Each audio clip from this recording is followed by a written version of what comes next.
उपस्थित थिबा एही विद्यालय सभापतित्व करुथिबा मंडल सर एवं सम्मानित अतिथि भाव आसथिबा शिक्षक माने अवसर प्राप्त एवं विद्यालय जे आमर शिक्षक शिक्षयित्री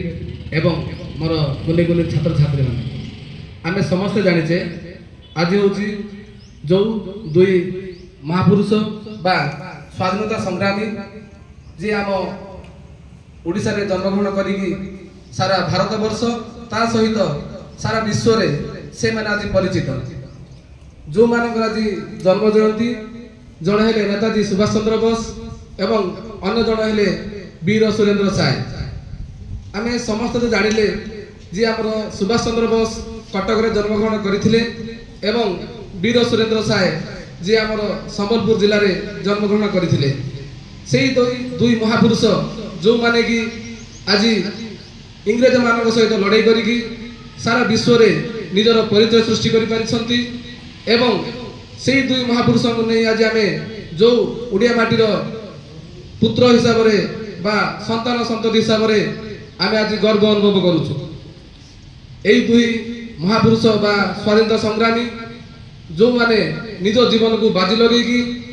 इंग्रेज मान सहित केवल कहीं आम इंग्रेज कहवा जो विदेशी माने आसुथिले बा हमर पड़ोसी राज्य जो माने आसुथिले सेमानक मध्य से माने संग्राम चलैथिले ए दुई स्वाधीनता संग्रामी जे आज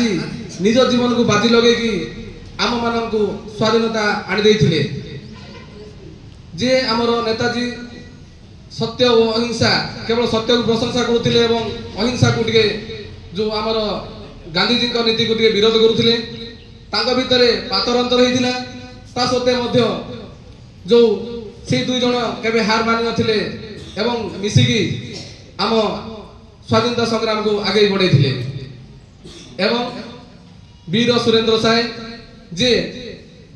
अनेक तर कारावरण करिकी मध्य से पुणी थे जेल मुगली की पुणी स्वाधीनता संग्राम में जग देथिले एवं लोक मान सहित सब साथ रे थिले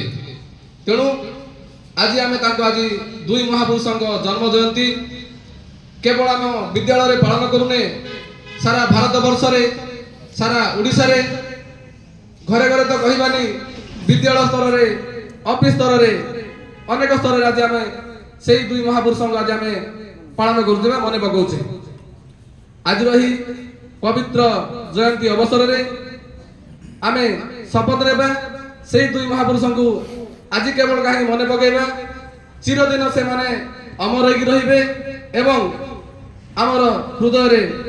जगह करिक रहिबे। तेणु जो नेताजी सुभाष चंद्र बोस जो कहिले मते रक्त दिया मु तुमको स्वाधीनता देवी एवं दिल्ली चलो एवं विभिन्न प्रकार नारा देकिना लोक मान को एकाठी करके से माने स्वाधीनता संग्राम रे निजको